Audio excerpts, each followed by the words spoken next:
The Senate will come to order. Senator Ulibarri will lead us in the pledge. Thank you, Madam President. Members, guests, please rise and join me for the pledge. I pledge allegiance to the flag of the United States of America and to the republic for which it stands, one nation under God, indivisible, with liberty and justice for all.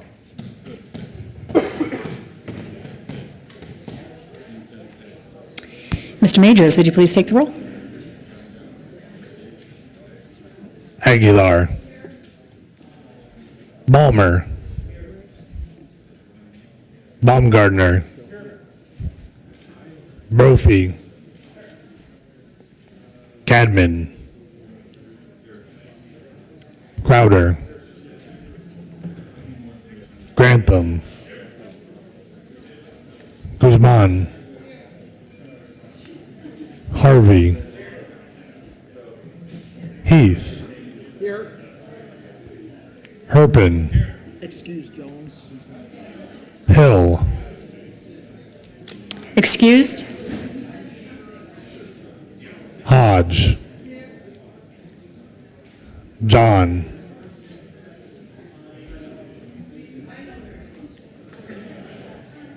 John, Sherry. Johnston, Jones, Excused? Kafalis, Kerr, King, Lambert, Lundberg, Marble, Newell, Nicholson, Renfro, Excused.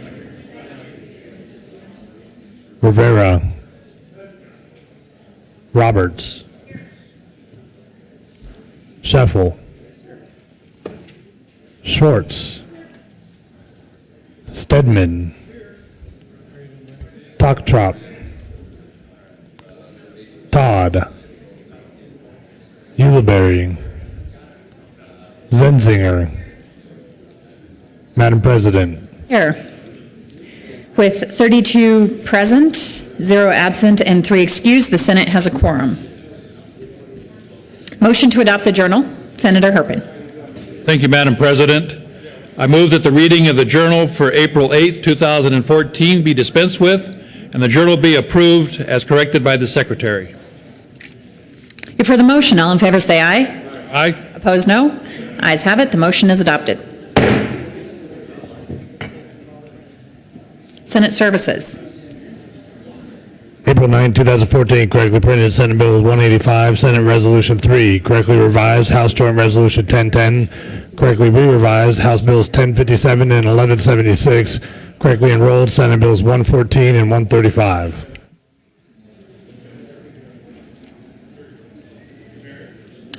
Third reading of bills.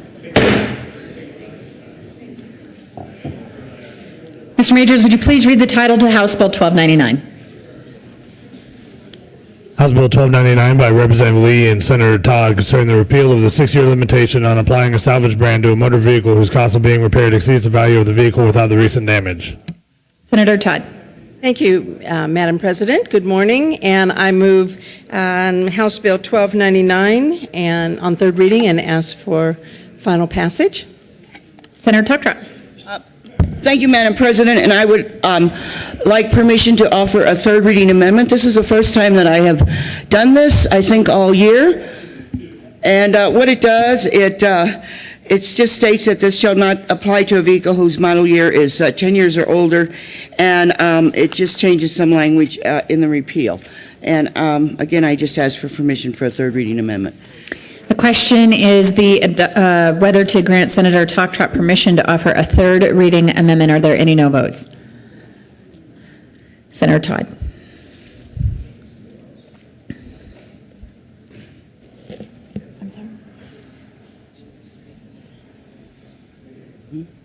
Right. Okay, permission has been granted to Senator Tocktrap to offer a third reading amendment. Senator Tocktrap, you want to move your amendment? Thank you, and I move L003. Please proceed. Yes, and what this does, like I said, it changes the, states that it shall not apply to a vehicle whose model year is 10 years or older. And on page 1, line 101, it strikes the language which of the bill title concerning the repeal of, and it substitutes recent damage and in connection therewith extending the year limitation, and I ask for an aye vote on L003. Mr. Majors, would you please read L003? I'm in L003, the House Bill 1299 by Senator Todd. Thank you, I move L003. Any discussion on L003? Senator Todd. Thank you, Madam President. And I just kind of want to give you a little background about all of the discussion on the age. Back in 1990, the 6-year age limit was originally added to House Bill 1185, if we all remember our friend Representative Joe Singal at that point. Both the House Committee on Transportation, Energy, and Senate amended that bill to exempt vehicles older than 10 years rather than 6. However, the final version kept the language at 6 years. In 1993, House Bill 1301 changed it from 6 years or older to 8 years or older at the same time of damage. And the law was then again amended in 2004, going back to 6 years and remained at 6. looking at all of the different committee committee summaries from all of this, it's really certain that what is a year? Is it 6 years? Is it 8 years? Is it 10 years? Or is it to allow for any vehicle? And I think at this point, that's why we have removed what the year is as to more than anything, that if you have a damaged vehicle, it shouldn't be a matter of that you are rectified and that it is remedied based on a year, but it should be remedied because there is damage. And so with that, I would urge a no vote on this amendment. Further discussion on the amendment. Senator Rivera. Thank you, Madam Chair. Thank you, Madam President. I think that the bill sponsor's statement goes to the crux of this issue, and that is simply that, excuse me, vehicles do last longer, and but the value that they have is diminished significantly when it's put under a salvage title, and that affects the poor people, people that, frankly, just have. One of their main investments is their vehicle.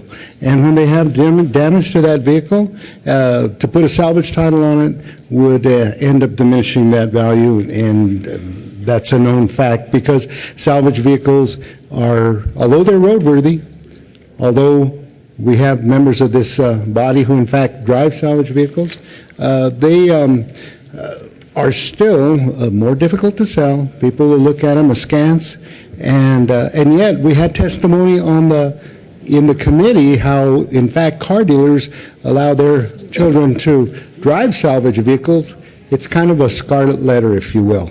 So I rise in support of this amendment. At least it's a halfway to protect some of those consumers. Once again, the ones that can least afford to lose value on one of their few assets that they truly value. Thank you.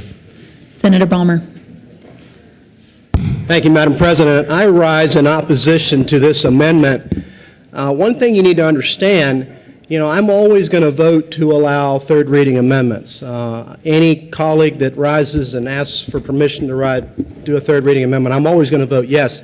But I think you need to understand, I know it's early, we've only had a half a cup of coffee so far, but some of you, all right, so the gentleman from Ray has had 6 cups of coffee already, so he's in good shape.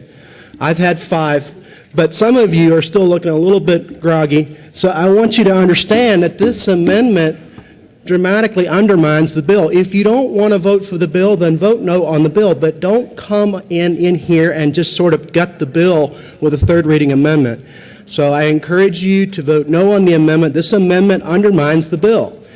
So if you're opposed to the bill, vote no on the bill. But please vote no on this amendment. Now, thank you, Madam President. The question is the adoption of L003.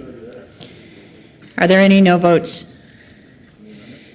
on Amendment L003? Senators Zenzinger, Stedman, Kafalis, Nicholson, Balmer, King.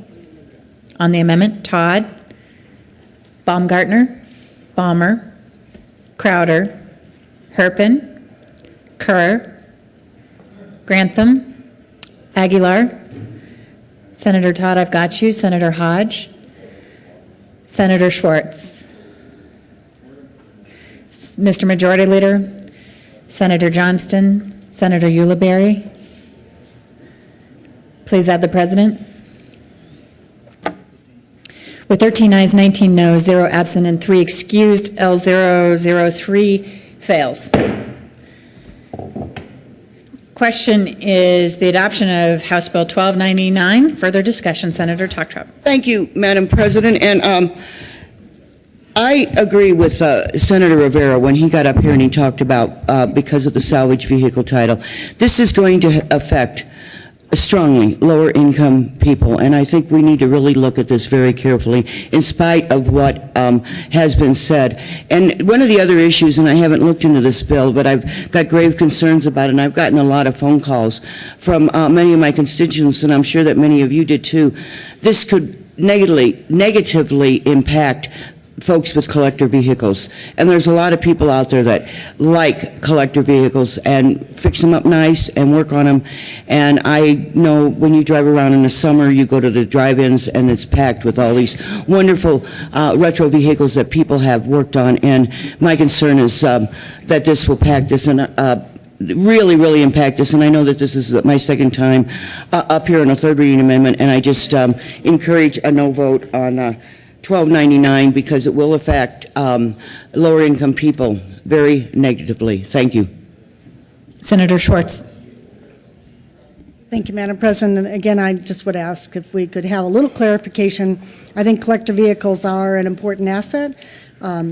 Another important asset to folks and an investment, and just maybe ask for some clarification on the collector vehicles. Senator Todd. Thank you, Madam President, and thank you, Senator. The collector car is identified by being 25 years or older, so this bill has nothing to do with a collector item car. They would not be affected by this car at all, or by this bill at all.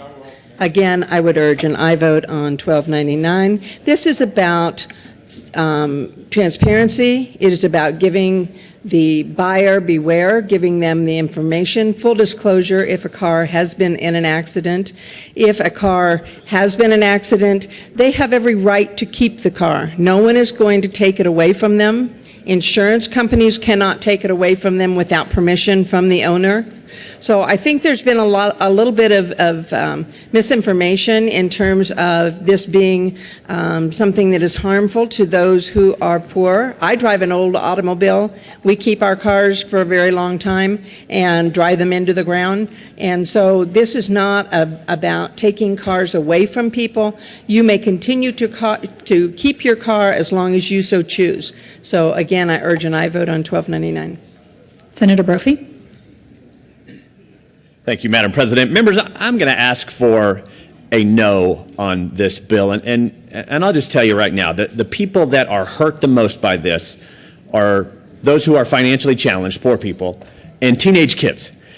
And I'll give you examples of why both of them are. But before I say that, I have to say, you know, this is my 12th year down here. And I have seen a lot of bills that represent classical rent seeking. I have never seen one that's as egregious as this. Rent seeking, coming to the legislature to change a law so that your business will be more profitable. That's the definition of rent seeking. And yeah, it hurts some of the other interest groups, but who it hurts the most are the poor people, for whom their car is often their largest asset when you think about it. If they're renting their home and they own a car that's worth $5,000, $6,000, and I'll give you an example of what happened, because I know the numbers of it for our car. It's worth a little more than that because it's still fairly new. But Mrs. Brophy was driving down the highway and ran over a piece of a recapped truck tire laying in the road. And it didn't really make the car undrivable in any way. Matter of fact, I've driven some 26,000 miles now all over the state of Colorado in that car, and probably 2/3 of those miles were before we fixed the car. So it just cosmetic damage. It broke the backside of both headlights. It pulled a bunch of the fairings off underneath, all of that stuff that keeps mud and water from splashing up on the engine. It bent the air conditioner condenser, and had to replace that. It was a $5,000 bill to repair this cosmetic damage to a car. And if this car had been 10 years old, a 2004 Prius instead of a 2010 Prius, that would have exceeded the value of the car. And by this law, when we go to sell that car, then we would have to attach a salvage title to it. And this is where poor people are going to get hurt by this. If that example happens to a poor person, they then have to attach a salvage title to their car, cutting the value of what might be their largest asset in half when they go to sell it. So this bill would take half of the value of what is often, for financially strapped people, their largest asset away from them with the stroke of a pen. There is no reason for this body to do that at all. And I said it also hurts teenagers. If you are buying your very first car, you've worked your tail off, you've got $4,000 scraped together, and you buy your first car, you're starting down that path. And the same type of problem happens to you, then when you go to sell that car or trade it in on another car, you're going to have to attach a salvage title to it, and you will lose half the value of the car. That is wrong. There's a better way to fix the problems that have been discussed related to this bill. Passing this bill hurts poor people. I guarantee you, you will get a call from a constituent at some point in the future who has had this foisted upon them, and they will be mad at you. And you will wish you had voted against this bill. So join me and vote against it. Please add Senator Renfro to the roll. And please add Senator Hill to the roll. Thank you. Senator Lundberg. Thank you, Madam President. I have a question of the sponsor, because the statement was made that if your vehicle is more than 25 years old, this doesn't affect anything. And yet, as I'm hearing the debate, I don't see that there's any line drawn, is there, that the real, true classic car is completely exempt from this, or what? I think the arguments are pretty strong. That, you know, and I speak from, I have two classic cars.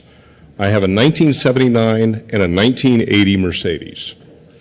And I got rear-ended last year. Wasn't of my doing at all.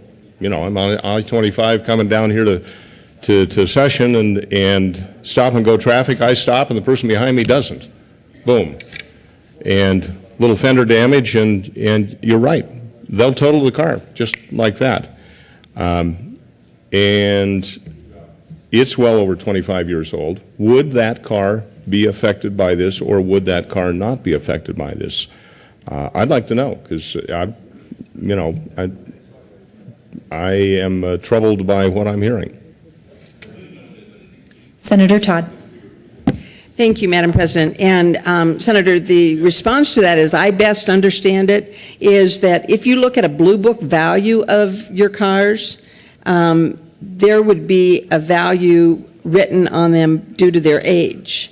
And so in terms of what their value on the Blue Book would be, or and it would be, as far as I understand, it would be based upon the condition, mileage, many other factors. What the car looks like, is it operational, all of those different factors. But my understanding is that it would not be necessarily considered salvage. It would just simply be an old car, and unless it's, you know, unless it is inoperable. Senator Lundberg. I recognize I only have 2 times. Thank you, Madam President. But it still sounds like it functions the same regardless. And so the salvage title is still applicable regardless of the age of the car. And what not very satisfactory. I would simply say that. Senator Rivera. Thank you, Madam President. Just real quickly, just want to address again another issue, as again with the safety issue. We had a testimony, as I said earlier, concerning the car dealers actually allowing their children to purchase a salvage vehicle, or a vehicle that had been salvaged and repaired and so on. And I asked them, well, what about the safety? You keep talking about safety. These vehicles are totaled and you can't put them back together the way they were before and so on. I said, well, obviously you can put it back together enough to where you feel comfortable allowing your own son to drive one of those vehicles. And so what does that mean, though? And I said, and then the witness said, what that allowed was for my son to get a good deal on that vehicle. And I said, But that goes to the crux of this whole issue. Who loses in terms of these deals regarding salvage vehicles? The owners do. The owners, again, that can least afford it, or where the salvage vehicle is attached to something, as the senator from Ray had described, and they're the losers. And so that's why I'm in opposition of this bill. Thank you. Senator Todd. Thank you. Just in closing, I'd like to just reiterate, this is about transparency. It is about safety. It is about making sure that people know what kind of car they get, what kind of damage has been done. If you have a car that has been damaged, nobody has the right to take it away from you. You have the right to keep your car. If you choose to get rid of it, then you may sell it. But until that point, the car belongs to you. And if your insurance company has evaluated that it is not safe for you to drive, then of course you don't want to be driving it. But this is about safety, and it is about transparency in terms of what the condition of the car is, and if it is not a matter of taking someone's car away from them. Again, I urge an aye vote on 1299. Senator Schwartz. Thank you, Madam Chair. May I ask for a senatorial 5? The Senate will stand in recess for senatorial 5.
The Senate will come back to order.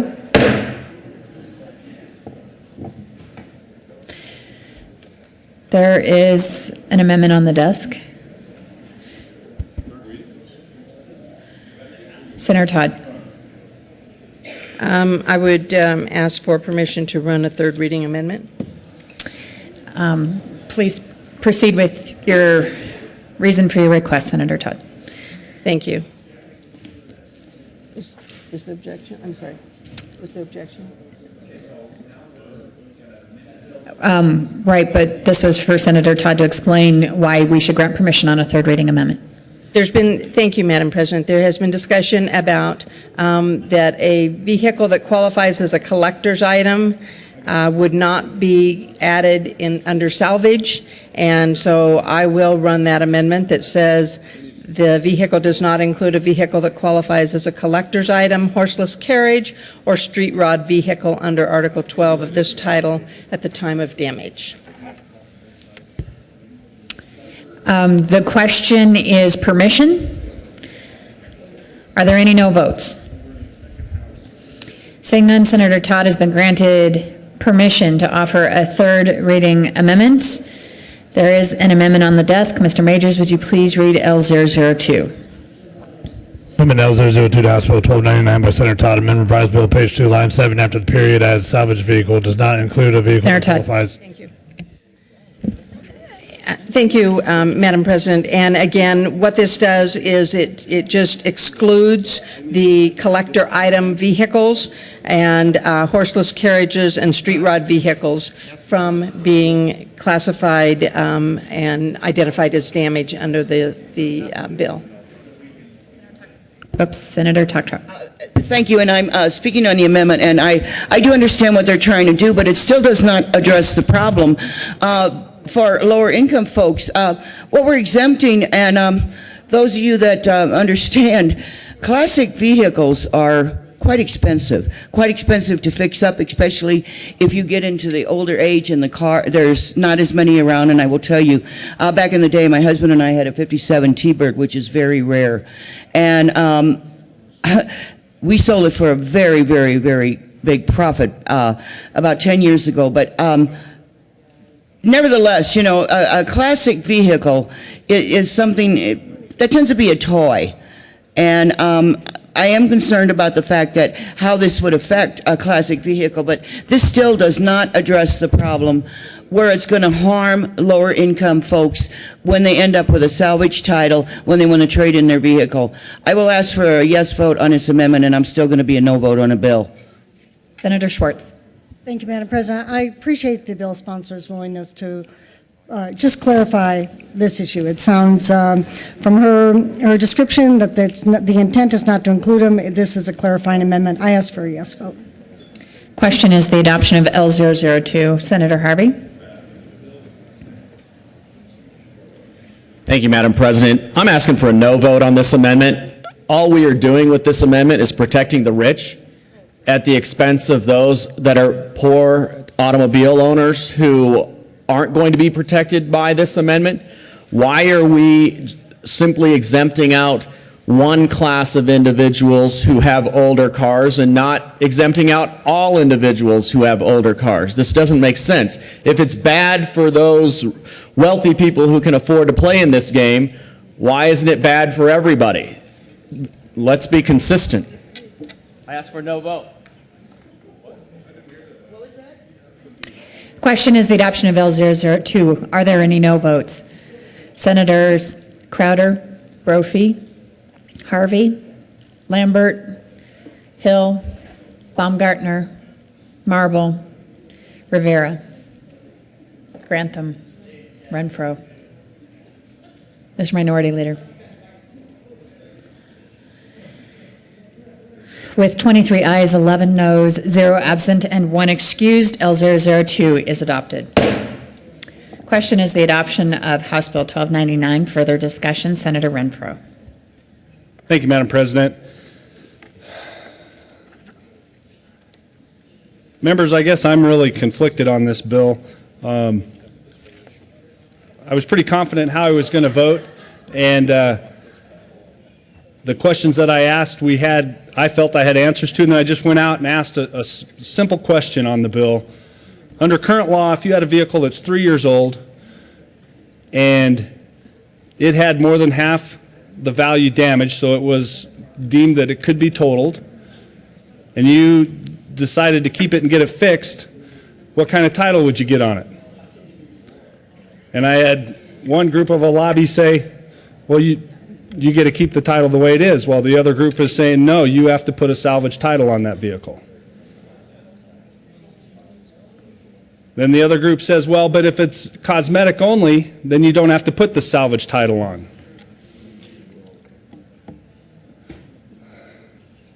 So I guess I would ask the sponsor, what's the truth?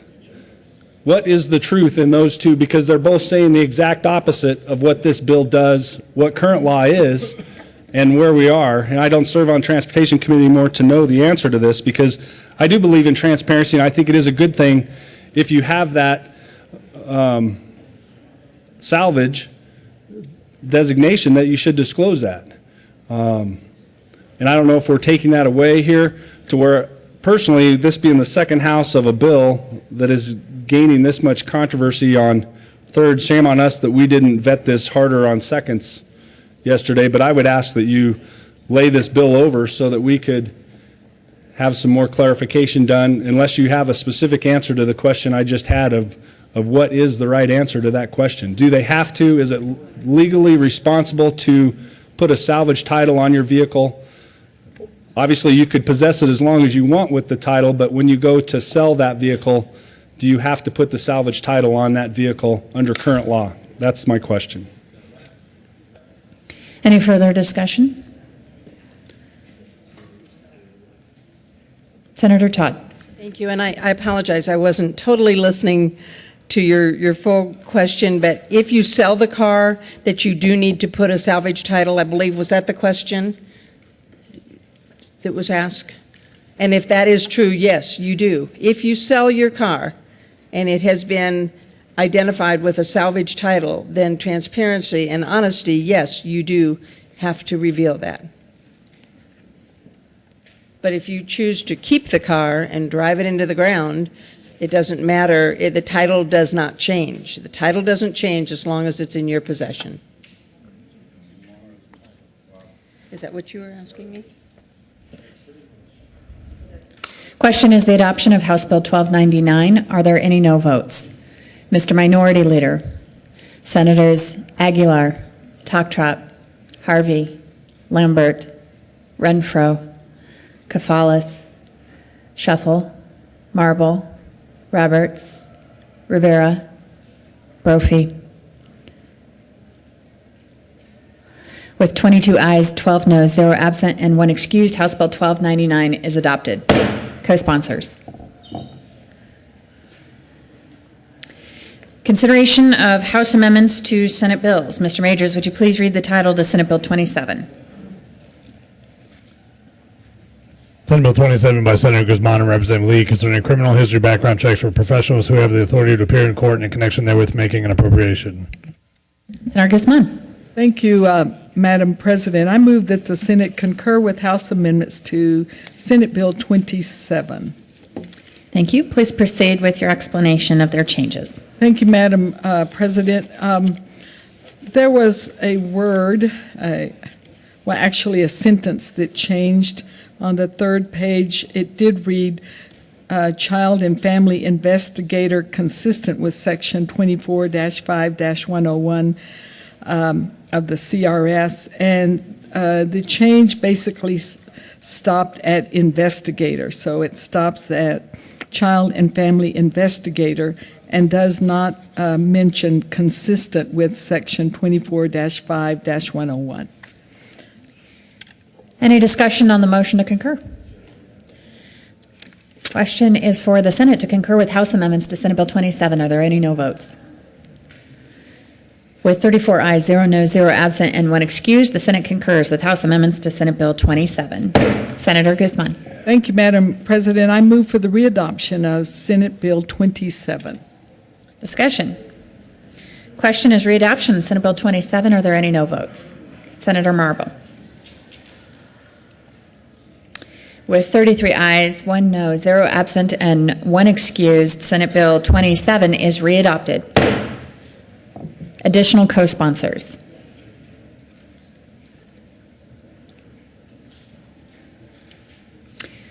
Committee reports. April 8, 2014, Committee on Finance. After consideration of the Mayor's Committee recommends the following House Bill 1285 be amended as follows and also amended before the Committee of the Whole favorable recommendation. April 8, 2014, Committee on Finance. After consideration of the Mayor's Committee recommends the following House Bill 1046 be referred favorably to the Committee on Appropriations. April 8, 2014, Committee on Finance. After consideration of the Mayor's Committee recommends the following House Bill 1207 be referred favorably to the Committee on Appropriations. April 8, 2014, Committee on Finance. After consideration of the Mayor's Committee recommends the following Senate Bill 133 be amended as follows and also amended before the Committee on Appropriations with favorable recommendation. April 9, 2014, Committee on Appropriations. After consideration of the Mayor's Committee recommends the following Senate Bill 88 be amended as follows and also amended before the Committee of the Whole with favorable recommendation. April 9, 2014, Committee on Appropriations. After consideration of the Mayor's Committee recommends the following Senate Bill 50 be amended as follows and also amended before the Committee of the Whole with favorable recommendation. April 9, 2014, Committee on Appropriations. After consideration of the Mayor's Committee recommends the following Senate Bill 64 be amended as follows and also amended before the Committee of the Whole with favorable recommendation. April 9, 2014, Committee on Appropriations. After consideration of the Mayor's Committee recommends the following Senate Bill 46 be amended as follows and also amended before the Committee of the Whole with favorable recommendation and with the recommendation to be placed on the consent calendar. April 9, 2014, Committee on Appropriations, after consideration of the Mayor's Committee recommends the following Senate Bill 15 be amended as follows and also amended for the Committee of the Whole in favorable recommendation. April 9, 2014, Committee on Appropriations, after consideration of the Mayor's Committee recommends the following Senate Bill 13 be amended as follows and also amended for the Committee of the Whole in favorable recommendation, with the recommendation be placed on the consent calendar. April 9, 2014, Committee on Appropriations, after consideration of the Mayor's Committee recommends the following Senate Bill 11 be amended as follows and also amended.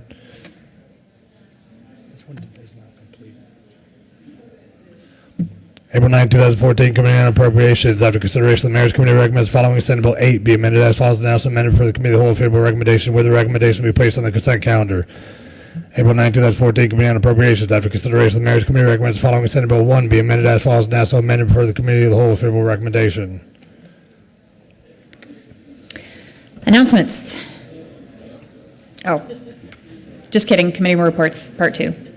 April 8, 2014, Committee on Local Government, after consideration of the Mayor's Committee recommends the following House Bill 1130 be amended as follows and also amended for the Committee of the Whole favorable recommendation, with the recommendation that it be placed on the consent calendar. April 8, 2014, Committee on Local Government, after consideration of the Mayor's Committee recommends the following Senate Bill 179 be amended as follows and also amended for the Committee on Appropriations with favorable recommendation. Now announcements. Mr. Majority Leader. Thank you, Madam President. Colleagues, let me just ask for your attention just for a minute. Senator Jones is absent today. Just to let you know, his mother had a stroke. Turns out it wasn't as serious as originally thought. She was airlifted from Greeley to Swedish and has regained motion in her left side, and the stroke, the blood clot in her brain was dissolved, so I haven't heard a report this morning, but as of last night, she was doing much better than originally thought. So obviously he is not here, and I'm sure he would appreciate your keeping his mom and the family in your thoughts. So just to give you a quick update on that. I know of no other announcements. All committees are meeting as scheduled. Again, for the rest of the week, rather than adjourning the Senate, we're going to be recessing the Senate. We have a lot of bills coming over from the House, so we can read across the desk. Obviously, I will recess this until 1 p.m. You don't have to be here, so just so you know, for the rest of the week, we'll be doing that. So with that, Madam President, I would move the Senate recess until 1 p.m. Wednesday, today, the 9th of April. For the motion, all in favor say aye. Opposed, no. Ayes have it. The Senate will stand in recess till 1 p.m. today, April 9th.